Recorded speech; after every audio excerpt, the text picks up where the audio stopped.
Next up, we have a wonderful guest, Stephanie. Stephanie, how's it going? Welcome to the startup. How are you? Awesome. It's great. Thank you for having me. And thank you for being here. I'm in my Halloween vibe. I didn't give the Love. memo out, so it's kind of a fun surprise. But I'm Wednesday from Adam's Family. I love it. I love it. I Thank wasn't you. that creative. I am tonight the a girl that is stuffed from eating a yummy dinner for a birthday celebration of a family member and on a Sunday night, ready for the week. I love that. Well, why don't we go full screen and let the listeners and viewers be introduced to who you are and what you do? So, Sam, go full screen on Stephanie and give us your intro. Thank you. Hi, I'm Stephanie Warlick with 5 Foot View. I am a fractional chief operating officer. I love everything that Drew said. Love marketing. I'm one of that 20% that have never sat in the marketing office, but I can tell you that I've done every other back office of corporations and startups, and I help small businesses scale to be as successful as possible. Fractional is the word. Wonderful. So let's go a little deeper. I would really love to Okay. learn and yeah, and why don't you share a little bit with how you got into this, Stephanie? What was the gateway to you finding that secret sauce to help these brands scale? Yeah, that's great. You know, I got the secret sauce by accident. It was I guess it's like the rest of my life. I'm not a great cook.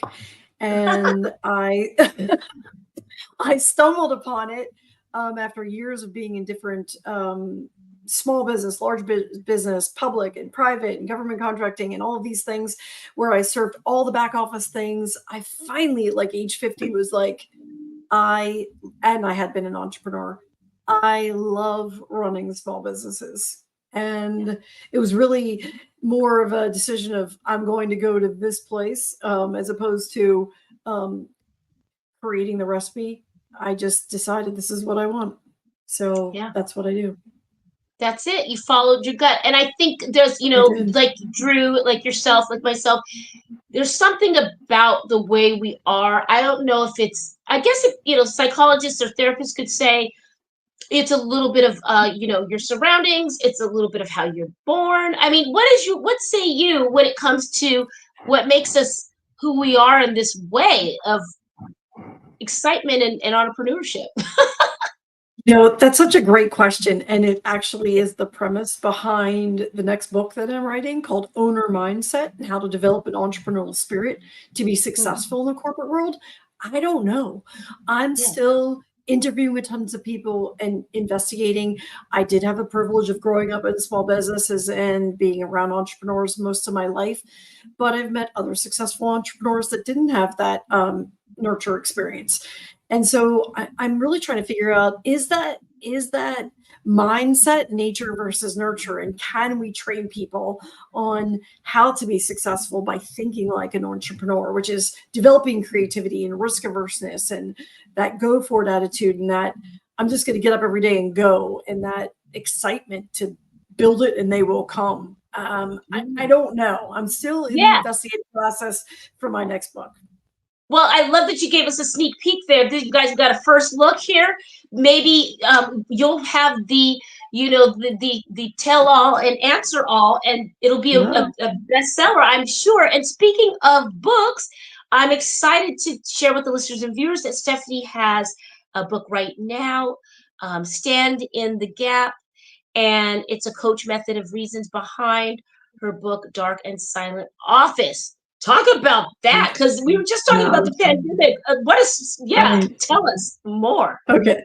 Yeah. So Stand in the Gap method is my coaching methodology and mindset that leads me to the owner mindset about this idea of stand in the gap. And I can't take ownership over the concept stand in the gap. It really came from my former COO, Michelle, that is a dear friend and a former boss that I just adore. And she would say to me, Steph, well, I guess I should back up. I would say, that person's not doing that, or no one's taking action there, and that's impacting my success. I'm going to go take care of that. Can I do that?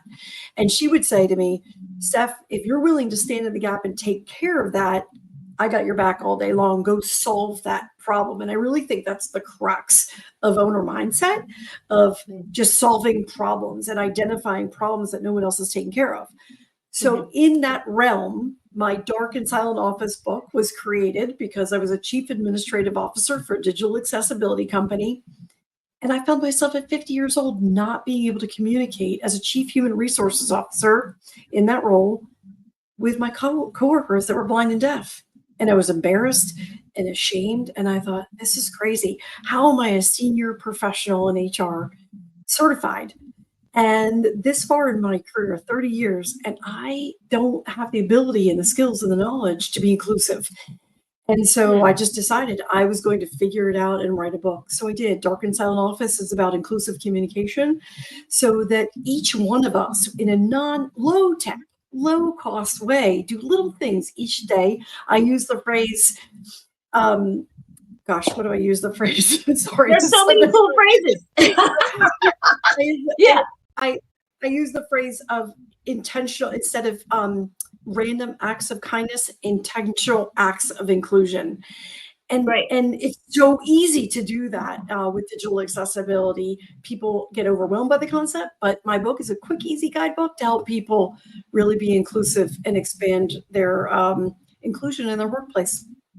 Well, I think that that is really beautiful, and you might have an answer to your book that you're working on there, which you kind of gave me an answer on part of my question when you just shared this story because of this experience, because there's a certain go get it, figure it out. I don't care what's happening.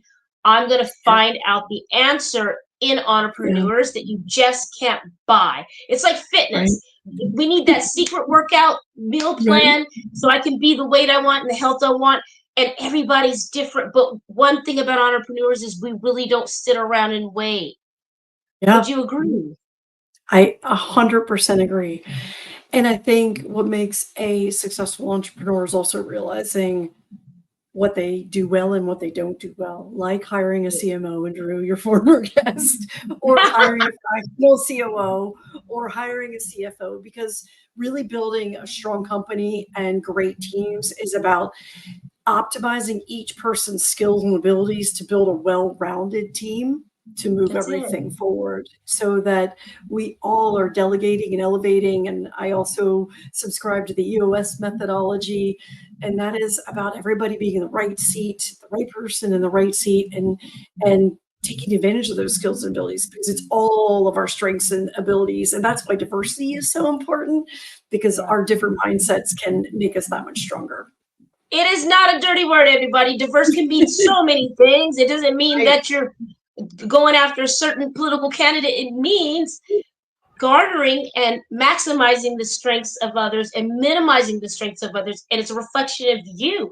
And I love what you're saying. I think we are, and we'll see what Drew's team does, and we'll have to follow up with you. But I think we're on the precipice of something really magical when we all can lean in with AI and just speaking of Yeah. delegating, and not being afraid to lean all in there. There's a book I'm reading for my MBA, All In on AI, and Yeah. it's really not as scary as people think because we prompt it. It's just us delegating the machines to work for us, you know. So I agree. I will agree. I agree with you. But unlike Drew, I do use AI, and as an HR professional, I will say though that mhm, AI is not really intelligence. It is fed the knowledge and the errors and the biases that we have fed it over hundreds of years. So it is to be used with caution. It does yep. help us propel and move forward, but we do need to say, hey, when you give me this answer, make sure you eliminate all bias. That's absolutely a beautiful, smart, emotionally intelligent, business intelligent way to say that. I think there are talks. In fact, I know there are talks of creating a commission or something that holds because there is a whole part of this learning I'm doing um, about ethical AI. Because yes, we Yeah, prompt the machines, and I love that. So let's plug these books that are on the market because we're just in time for the holidays. This would make a great stocking stuffer for that friend that's going in the business or someone that's having that needs some inspiration or some help. Please plug your book. Do you have the cover with you? If not, let's find it where we can purchase it. I didn't. I'm sorry. I didn't even think of Don't be that. sorry. You're I guess busy. I need a CMO like Drew. No, it's a Sunday, and I'm asking executives to talk to me on a Sunday, and that's a big, tall ask. Anyway, why don't you plug where we can find your books? Yeah, the best place to find my books is stephaniewarlick.com. Both my books are there because I also have a current children's book, and that's actually a really great stocking stuffer. But Dark and Silent Office is the business book, and it's also both books are also available on Amazon. I love this. Congratulations. I know that Thank you. being an author, having a life and doing all that you do is not easy. And I'm really grateful that we have you on. I would love for you to come back. There's a couple things I think that you would be great for. We have a couple of things coming up that would be great to have your children's book in. What's the title of the children's book? Squirrels Bowling on the Roof. Hey, I had some So squirrels bowling for my pumpkins, and they've been my pumpkin eaters on my steps that's recently. funny. So for me, Squirrels Oh, Bowling on the Roof was another stand in the gap moment where when I had toddlers that were twins, they had some fears about some loud noises, particularly thunder and lightning, which to me sounded like squirrels bowling on the roof. And I couldn't find a book to help them. So I decided to create a book for children with fears of loud noises. wow, Stephanie, you're a good human. I'm so glad to have met you today. But Thank your PR people are amazing. Every time they send me someone this way, they're just a value add. Will you come back when you're done with the other book and you. plug? Yeah, I'd love to. Okay. Thank you for asking. Yes. Well, we have a children's charity. By the way, just stay with me for one moment while I plug it. These purple bags behind me are me pre-gaming for Jacaranda. It is the foundation for children in Malawi. It's in association with Madonna, and it's Oh, funny how little can give them a lot. So we're looking to help raise some funds to get them a library, and I'm getting swag bags and other drinks and spirits donated to get people there and be in the giving mood. It's 501c and it's called Jacaranda, and it's November 17th in West Hollywood. If you have a brand, if you have a service, if you have a talent, anything that you would like to donate for these children, this is my third or fourth year of being tied to them, and I'm very excited to see the things that we've been able to create. So let's talk, Stephanie. Maybe we can get your bookmarks in there, or couple books yeah, or something. We'll have to talk. sure. I'd love Yeah. that. All right. Well, you definitely have to come back maybe Q1. Thank you. When do you Okay. predict the book? No pressure, but when do you predict the next book will be done? I don't. I'm behind schedule. You're not behind. Trust me. I thought it would be out by now, but frankly, I'm doing so much work on the Dark and Silent Office and spreading the word of diversity and digital accessibility that I turn my focus there. So maybe Yeah. Q2, Yeah. because I love talking about it. Thank you. Okay. Well, when it's ready, it's ready. And when you're Thank ready, you. we will be here to promote it. Thank you Thank so you. much for being here. Have the best rest of your Sunday. And thanks, everybody, for being here. What will you start up today? We'll see you next week. Be kind. Ciao. You're listening to The Startup with Monique Lore, only on LA Talk Radio.